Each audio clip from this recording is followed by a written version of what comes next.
Hi, hello to everyone. This is Kavish IAS, and we are going to talk about a very important topic, Bhutan China relation. क्यों Bhutan China relation पढ़ रहे हैं? क्योंकि India के लिए बहुत ही कंसर्न का पॉइंट है। और ये जो पॉइंट है वो इसलिए अराइज हो रहा है क्योंकि रिसेंट में जो भूटान के फॉरेन मिनिस्टर है ना, you can see out here in this picture, ये है भूटान के फॉरेन मिनिस्टर। इनका नाम है टांडी डोरजे और ये विजिट किए चाइना में, जहां पर वो डिस्कस करने वाले हैं भूटान का जो बाउंड्री डिस्प्यूट है चाइना के साथ। इसी टॉपिक को हम लोग लेंथ एंड ब्रेथ में आज पढ़ने वाले हैं। इस टॉपिक में बहुत सारे पॉइंट हैं जो कि इंडिया के पर्सपेक्टिव से इंपॉर्टेंट है। दैट्स वाई ये जीएस पेपर 2 का एक पार्ट हो गया जिसमें इंटरनेशनल रिलेशन हम लोग डील करते हैं, और इसके ऊपर एक लास्ट में मैं मेंस का क्वेश्चन भी दूंगा जो कि आपको प्रैक्टिस करना है। So let's dwell into this topic. बहुत इंपॉर्टेंट है यूपीएससी के लिए एज वेल एज इंडिया के पर्सपेक्टिव से इंपॉर्टेंट है। इंडिया का बेस्ट फ्रेंड, इंडिया का जो बेस्ट एनिमी है, उसके साथ बात कर रहा है, और ये बात जो है वो इंडिया भूटान का रिलेशनशिप को अफेक्ट करेगा, इंडिया चाइना का रिलेशनशिप को अफेक्ट करेगा। तो पहले यही देखते हैं कि ये सिग्निफिकेंस क्या है भूटान का जो रिसेंट मीट है चाइना के साथ, क्योंकि 7 साल से ये जो रिलेशनशिप था, ये जो बाउंड्री टॉक्स थी भूटान और चाइना के बीच में, वो बंद था। क्योंकि 2017 आपको याद होगा डोकलाम का जो स्टैंड ऑफ हुआ था, जहां पर भारत की जो सेना थी और चाइना का जो सेना थी वो दोनों आमने सामने थी। उसके बाद से जो बाउंड्री का डिस्प्यूट है भूटान और चाइना के बीच में, जो रेगुलर बातचीत होती थी ना, वो बंद हो गया था। 1984 का समय है जब इन दोनों कंट्री ने, चाइना और भूटान जो है, वो अपना बॉर्डर का डिस्प्यूट को रिजॉल्व करने के लिए टॉक्स को स्टार्ट करते हैं। बैक टू 2023 ये जो टॉक है वो फिर से होने वाला है, और ये भारत के लिए क्यों प्रॉब्लमेटिक है वो हम लोग इस वीडियो में डिस्कस करेंगे। सो फर्स्ट ऑफ ऑल देखते हैं सिग्निफिकेंस क्या है ये भूटान का रिसेंट मीट चाइना में। The visit of Bhutan foreign minister to China was unprecedented on several level. Bhutan and China do not maintain diplomatic relation, you have to understand that. Bhutan असल में China के साथ कोई डिप्लोमेटिक रिलेशन है ही नहीं उसका। इवन अगर मैं आपको बताऊं ना कि भूटान अपना फॉरेन रिलेशन को लेकर के पूरी तरह से इंडिया के ऊपर डिपेंडेंट रहता है। चाहे भूटान को अगर बात करना हो अमेरिका से, तो सबसे पहले भूटान ने डिस्कस करेगा ये सारे मैटर इंडिया से, और फिर ही भारत क्या करता है, हेल्प करता है भूटान को फॉरेन रिलेशन में। भारत कंट्रोल नहीं करता है, बस गाइड करता है।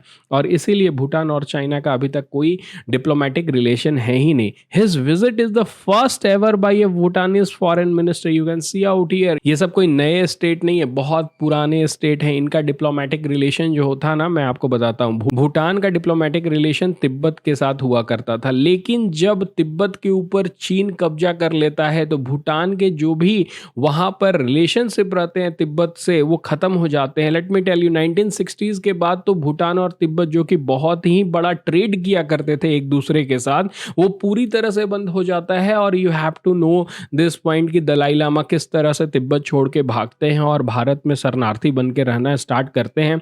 ये सब चाइनीज एग्रेशन का एक पॉइंट होता है, और इसीलिए भूटान इतना रिलक्टेंट होता है कि चीन के साथ हम अपना रिलेशनशिप नहीं बढ़ाना चाहते हैं, क्योंकि हो सकता है कि जो तिब्बत के साथ हुआ वही भूटान के साथ होगा। आज 2-3 जगह को क्लेम कर रहा है, कल पूरी भूटान को ही क्लेम कर लेगा, बोलेगा कि तिब्बत का ही एक हिस्सा भूटान है। और यही एक मेन कंसर्न है जिसके वजह से भूटान अपना रिलेशनशिप चाइना जैसे एग्रेसिव कंट्री के साथ नहीं बिल्ड करना चाहता है। लेकिन ऑफ कोर्स डिस्प्यूट है तो बात करना पड़ेगा, और इसी के वजह से ये दोनों मिल रहे हैं। You can see out here, main purpose जो मीटिंग का है ना, वो होल्ड करना है बाउंड्री टॉक्स को that have not taken place more than 7 year. 7 साल से ये टॉक्स नहीं हुए हैं।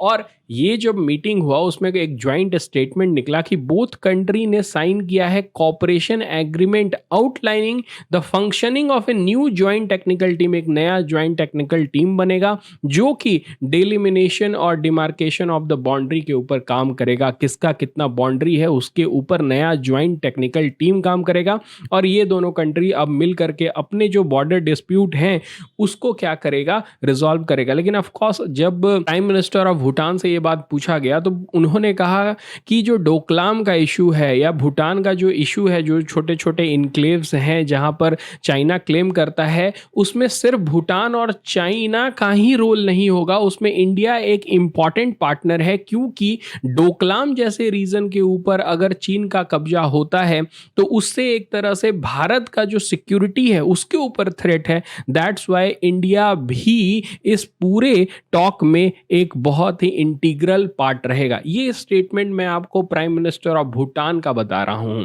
नाउ आगे चलते हैं, इस पॉइंट को और ज्यादा डिस्कस करते हैं। Let's talk about Bhutan China border dispute. कौन कौन से एरिया में ये डिस्प्यूट है? सबसे पहले तो थोड़ा सा ज्योग्राफी आपको समझना पड़ेगा। दिस रीजन इज चाइना, ये चाइना है, ये भूटान है, ऑफ कोर्स नीचे का जो एरिया है वो इंडिया है। भूटान अपना बॉर्डर जो है वो शेयर करता है इधर अरुणाचल प्रदेश से, नीचे आपका इंडिया का जो रीजन है जैसे असम का रीजन हो गया या बंगाल का रीजन हो गया उसके साथ करता है। यहाँ पर सिक्किम का रीजन है, ये जो आप रीजन देख रहे हैं ना वो सिक्किम का रीजन है, और ऑफ कोर्स ये चाइना है। और ये जो रीजन है ना इसको कहते हैं चुम्बी वैली, और ये डोकलाम का रीजन है जिसके ऊपर चाइना क्लेम कर रहा है। यहीं पर 2017 में स्टैंड ऑफ हुआ था, चीन और भारत दोनों एक दूसरे के आमने सामने खड़े थे। चाइना का कहना है कि डोकलाम मेरा है, चाइना का कहना है कि ये जो जाकर लुंग ये जो नॉर्दर्न साइड में है ना वो मेरा है, ये जो पसम लुंग ये जो एरिया है वो उसका है। उसके साथ साथ ये जो त्वांग रीजन है भारत का, ये अरुणाचल प्रदेश में त्वांग रीजन है, इसके ऊपर तो क्लेम करता ही है, वो तो पूरा अरुणाचल प्रदेश के ऊपर क्लेम करता है। लेकिन नया डिस्प्यूट इसी के पास में जो टेंग वाइल्ड लाइफ सेंचुरी है उसके ऊपर भी चाइना ने नया डिस्प्यूट स्टार्ट कर दिया, बोला कि ये भी मेरा है। ना भारत का टेंशन ये है ना कि कहीं जाकर लुंग और पासम लुंग को बचाने के लिए भूटान डोकलाम चाइना को ना दे दे, क्योंकि ये बहुत ही बड़ा स्ट्रेटेजिक पॉइंट होगा। इसके ऊपर भी अभी डिस्कस करेंगे। ना आगे बढ़ने से पहले थोड़ा बैकग्राउंड देख लेते हैं। You can see out here 477 kilometre का ये पूरा बॉर्डर है, और ये जो बॉर्डर है ना उसको डिस्प्यूटेड मानता है चाइना। कब से मानता है? जब से उसने तिब्बत के पूरे रीजन के ऊपर कब्जा किया है। तिब्बत पहले बफर स्टेट हुआ करता था, दो बड़े पावर के बीच में होता था, वो एक इंडिपेंडेंट कंट्री हुआ करता था।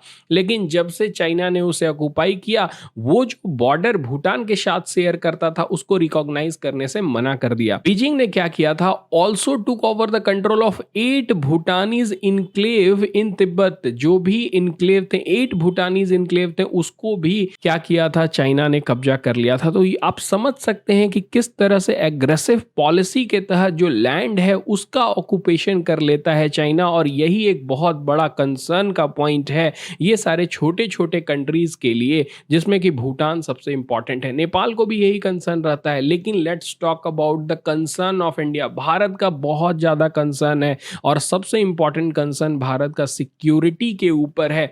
इसी को हम लोग लेंथ एंड ब्रेथ में डिस्कस करना चाहेंगे। पर पहले भूटान और इंडिया का रिलेशनशिप को थोड़ा समझ लेते हैं। इंडिया का रिलेशनशिप भूटान के साथ जो है ना वो एक स्पेशल रिलेशनशिप है, और आप कह सकते हैं कि अगर दुनिया में बहुत सारे कंट्री भारत के फ्रेंड हैं, भारत का फ्रेंड जैसे आप कहेंगे जापान है, यूएसए है, लेकिन उन सब में भी जो सबसे ज़्यादा अच्छा फ्रेंड है, जो बेस्ट फ्रेंड आप कह सकते हैं ना, वो भूटान है।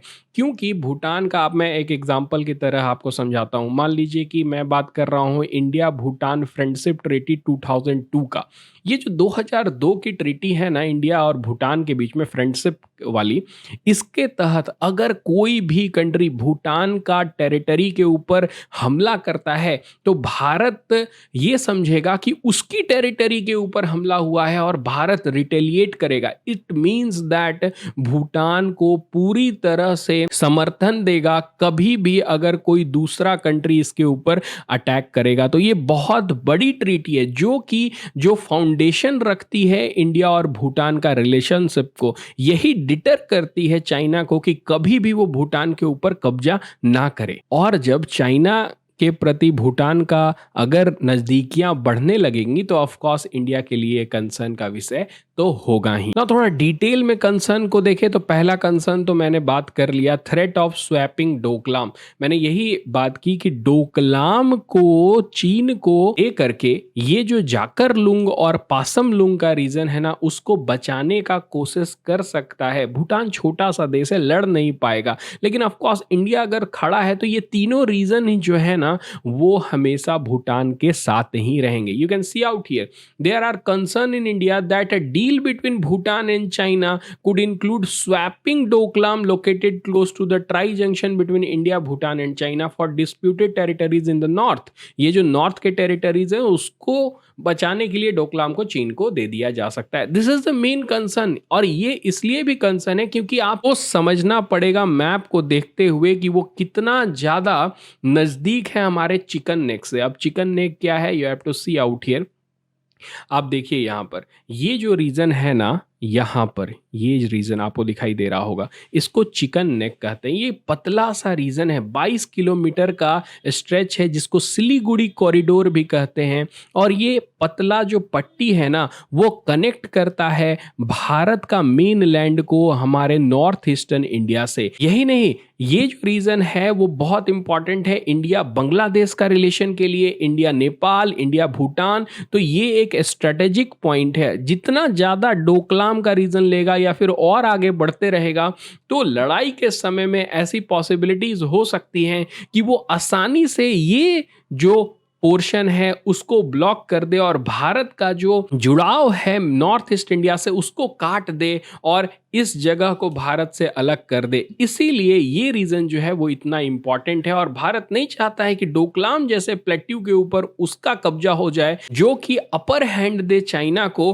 भारत के अगेंस्ट वार जैसे सिचुएशन में। नाउ उसके साथ साथ direct threat to India's eastern border with Doklam under control, China could exert more pressure on India. China forces could easily sever India's connection. वही मैं बोल रहा हूं कि आराम से जो चाइनीज सोल्जर है वो क्या कर सकते हैं, उसका ये जो चिकन नेक है उसको बंद कर सकते हैं और ईस्टर्न पार्ट को हमारे मेन लैंड से क्या कर सकते हैं, अलग कर सकते हैं ना। ये तो बात हो गया भूटान और चाइना का जो डिस्प्यूट है, बॉर्डर डिस्प्यूट। लेकिन भारत के साथ भी चाइना का डिस्प्यूट बहुत ज्यादा है। इंडिया चाइना बॉर्डर डिस्प्यूट कोई छोटा मोटा नहीं है। टेंशन हमेशा हाई रहते हैं इंडिया और चाइना के बीच में। कहां पर line of actual control, you have to understand. LAC जो है वो इंडिया और चाइना के बीच में है और एलओसी जो है वो इंडिया और पाकिस्तान के बीच में है। आपको याद होगा गलवान वैली का जो क्लैश 2020 में हुआ था, भारत ने कितने चाइनीज सोल्जर को मार डाला था वहां पर। ऑफ कोर्स वो लोग मना करते हैं लेकिन बहुत सारे बॉडीज जो थे भारत ने भेजा था उसके ऊपर नहीं जाते हैं। लेकिन मैं यही कह रहा हूं कि जो टेंशन है ना भारत और चाइना के बीच में वो बहुत ही ज़्यादा हाई रहता है इस रीजन में और यहां पर और ज्यादा टेंशन एक्सक्लेट कर सकता है। You can see out here China बहुत सारे टेरिटरी भारत का क्लेम करता है। जैसे कि ये रीजन बहुत इंपॉर्टेंट है क्योंकि ये रीजन को क्या किया था, पाकिस्तान ने दान में दे दिया चाइना को जैसे उसके बाप का है, लेकिन है नहीं, ये भारत का पूरा रीजन है और ये जो रीजन है वो पाकिस्तान ने चाइना को दे दिया था पर भारत क्लेम करता है। ये जो रीजन है उसके बारे में आपको समझना पड़ेगा, ये अक्सई चीन का रीजन है। ये जो रीजन है वो चाइना अपने अधीन करके रखा हुआ है। जब भारत को शिकस्त मिली थी 1962 का वार में, ये बात भी हमेशा याद रखना है कि भारत को हार मिली थी, तभी ना हम लोग अपनी गलतियों से सीख पाएंगे। बहुत लोग बोलते हैं कि नहीं, तो अक्सई चीन का रीजन उसी समय क्या किया गया था, भारत से छीना गया था। ये जो रीजन है वो भी डिस्प्यूटेड एरिया है, ये बॉर्डर को भी डिस्प्यूटेड लाइन मानता है और पूरा अरुणाचल प्रदेश को तो क्लेम करता है चाइना। तो ये सारे जो रीजन है ना वो थोड़ा सा डिस्प्यूटेड टेरिटरी है और इंडिया और चाइना का जो रिलेशनशिप है वो हमेशा क्या होता है, डिस्प्यूट में रहता है, हमेशा टेंशन में रहता है because of this border dispute. अगर रियलिटी में बात करें ना तो इंडिया चाइना का हर एक कंट्री के साथ बॉर्डर डिस्प्यूट है, लेकिन दो कंट्री के साथ बॉर्डर डिस्प्यूट रिजॉल्व्ड नहीं है, एक भूटान है और दूसरा है आपका इंडिया। एक और स्ट्रेटजी को समझना जरूरी है कि ये जो भूटान के टेरिटरीज को ये क्लेम करके प्रेशराइज कर रहा है इंडिया को। जैसे कि इन जून 2020 मैंने बात की कि बीजिंग ने असर्ट करना स्टार्ट किया कि साक्तेंग वाइल्ड लाइफ सेंचुरी जो है ना वो चाइना का पार्ट है which is situated in eastern Bhutan, जिसका बॉर्डर अरुणाचल प्रदेश का त्वांग रीजन के साथ है। China has also allegedly built several villages inside Bhutan territory, Bhutan के अंदर बना रहे, जैसे भारत के साथ भी आता है कि भारत के अंदर घुस करके बहुत सारे एरिया को कब्जा कर लिया है, उसी तरह से चाइना बहुत सारे भूटान के टेरिटरी में भी घुस करके विलेजेस बना रहा है। भारत ये बिलीव करता है ना कि साक्तेंग वाइल्ड लाइफ सेंचुरी के ऊपर जो चाइना क्लेम कर रहा है वो एक तरीका है जिससे कि और ज्यादा प्रेशर डाला जा सके भूटान के ऊपर कि डोकलाम हमें दे दो। और इस तरह के प्रेशर जो टैक्टिस है ना वो चाइना बहुत बार खेलता है, जैसे कि जो उसका है नहीं उसके ऊपर क्लेम करेगा और जो जिसके ऊपर पहले से क्लेम कर रहा है उसको लेने की कोशिश करेगा। अब भूटान जैसा छोटा कंट्री डर जाएगा, बोलेगा कि अरे मेरा मेन रीजन ले रहा है, इससे अच्छा जो डिस्प्यूट में है उसको ही देख करके जो टेंशन है उसको खत्म करते हैं। लेकिन ये पूरी तरह से चाइना की स्ट्रेटेजीज होती हैं दूसरे छोटे छोटे कंट्रीज को हथियाने का। ये जो टैक्टिस है वो साउथ चाइना सी में भी क्या कर रहा है, चाइना चलता है। लेकिन इंडिया की कुछ स्ट्रेटेजीज हैं जो कि क्या कर सकता है, ये बॉर्डर डिस्प्यूट में बहुत ही बड़ा रोल प्ले कर सकता है, उसके ऊपर भी थोड़ा ध्यान देते हैं। भारत क्या कर सकता है, सबसे इंपॉर्टेंट काम इंफ्रास्ट्रक्चर आप बिल्ड करिए। इंफ्रास्ट्रक्चर में आप क्या करेंगे, पहले तो फेंस बिल्ड करिए, फ्लड लाइटिंग करिए, बॉर्डर आउटपोस्ट बनाइए, कंपनी ऑपरेटिंग बेसिस बनाइए, डिप्लॉयमेंट करिए टेक्नोलॉजिकल सॉल्यूशन, जैसे कि आप लेजर फेंसेस भी लगा सकते हैं। और लेजर फेंसेस आप India Pakistan, India Bangladesh, India China, India Nepal, India Bhutan, India Myanmar borders पर लगाइए, क्योंकि बॉर्डर आपका अगर सुरक्षित है तो आपका देश सुरक्षित है ना। अदर प्रोजेक्ट भी बहुत इंपॉर्टेंट है, जैसे ट्रांस अरुणाचल हाईवे हो गया। ये क्या करेगा ना, जब चाइना एग्रेसिवली बढ़ेगा भारत की तरफ तो बहुत ही आसानी से हम क्या कर सकते हैं, अपने जो गोला बारूद हैं, अपने जो टैंक्स हैं, उसको स्पीडी मूवमेंट करा सकते हैं अरुणाचल का रीजन में। और ये बहुत ही बड़ा रोल प्ले करेगा जब हमें चाइना से लड़ना होगा। तो हमारा अगर बीआरओ की बात करें ना, बॉर्डर रोड ऑर्गेनाइजेशन, जो हमारे बॉर्डर्स में सारे प्रोजेक्ट देखता है, रोड का डेवलपमेंट करता है, उसने 100 प्रोजेक्ट बॉर्डर एरिया में कंप्लीट करे हैं और मेजोरिटी ऑफ द प्रोजेक्ट जो है ना वो बॉर्डर करता है चाइना के साथ। उसके साथ साथ इंडिया जो नीमू पदम दारचा वाला जो लिंक है ना उसको और बहुत ही तेजी से बढ़ा रहा है, जो कि लद्दाख को कनेक्ट करता है, जिससे ट्रूप्स का मूवमेंट लद्दाख में बहुत ही आसानी से हो पाएगा। बट ऑफ कोर्स इन सारे चीजों में टाइम लगेगा।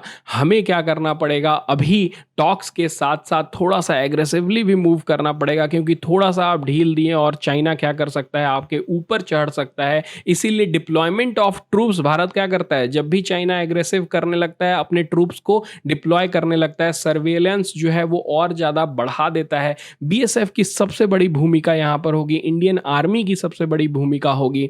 एक एंटी इन्फिल्ट्रेशन ग्रिड बनेगा जिसके तहत भारत क्या कर सकता है, जो चाइनीज ट्रूप्स का मूवमेंट है उसको काउंटर कर सकता है। This is very much important, यही वे अहेड है। उसके साथ साथ ये सबसे इंपॉर्टेंट पॉइंट है, भूटान का जो नॉर्थ का टेरिटरी है वो बचा रह जाए। उसके साथ साथ जो भारत के लिए इंपॉर्टेंट है, डोकलाम जो वेस्ट में है, उसके ऊपर भी कोई आंच ना आए। This is the way ahead. Bharat को यह ध्यान में रखना पड़ेगा, भूटान को इसमें मनाना पड़ेगा कि आप प्रेशराइज हो करके डोकलाम वाला रीजन मत दे देना, नहीं तो बहुत ज्यादा प्रॉब्लम क्रिएट हो सकता है इंडिया के लिए भी एज वेल एज भूटान के लिए भी। नाउ लास्टली एक मेंस क्वेश्चन आपको लिखना है, discuss the concern of Bhutan China boundary talk for India.